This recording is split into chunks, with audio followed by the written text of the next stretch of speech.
Hello മക്കളെ, welcome back to CMS creations. നമ്മൾ നോക്കാൻ പോകുന്നത് പ്ലസ് വൺ മാത്തമാറ്റിക്സ് ചാപ്റ്റർ 2-ലെ റിലേഷൻസ് ആൻഡ് ഫങ്ഷൻസ് എന്ന് പറയുന്ന ചാപ്റ്ററിലെ എക്സസൈസ് 2.1-ലെ ക്വസ്റ്റ്യൻ നമ്പർ 5 ആണ്.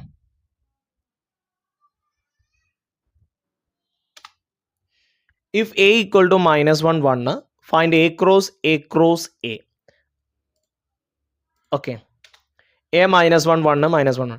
ഇനി a ക്രോസ് ആണ്, അഥവാ -1 -1 പിന്നെ -1 -1 1.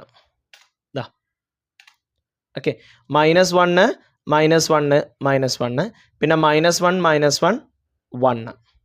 ഓക്കെ, അപ്പോൾ ഇങ്ങനെ പെയർ ചെയ്തു, ഇങ്ങനെയും പെയർ ചെയ്തു. ഇനി അടുത്തത് -1 എന്ന് 1 ഇട്ടിട്ട് നമുക്ക് ഇവിടെ രണ്ട് പെയർ കൊടുക്കാം. -1 1 -1 -1 -1 1 1 -1 1 -1 -1 1. ഓക്കെ, അപ്പോൾ -1 വെച്ചിട്ട് ഇതും വെച്ച് ഇവിടെ രണ്ടെണ്ണം പെയർ ചെയ്തു. ഇത് ഇവിടുന്ന് 1 വെച്ചിട്ട് രണ്ടും പെയർ ചെയ്തു. ഇനി അടുത്ത് 1-നെ 1 -1 -1 1 -1 1. അടുത്ത് 1 1 -1 1 1 1. എല്ലാം എന്താ പറയുക, ഓർഡറുകളായിട്ട് ഇങ്ങനെ എന്ത് ചെയ്താൽ മതി, പെയറുകൾ ചെയ്താൽ മതി. ഓക്കെ,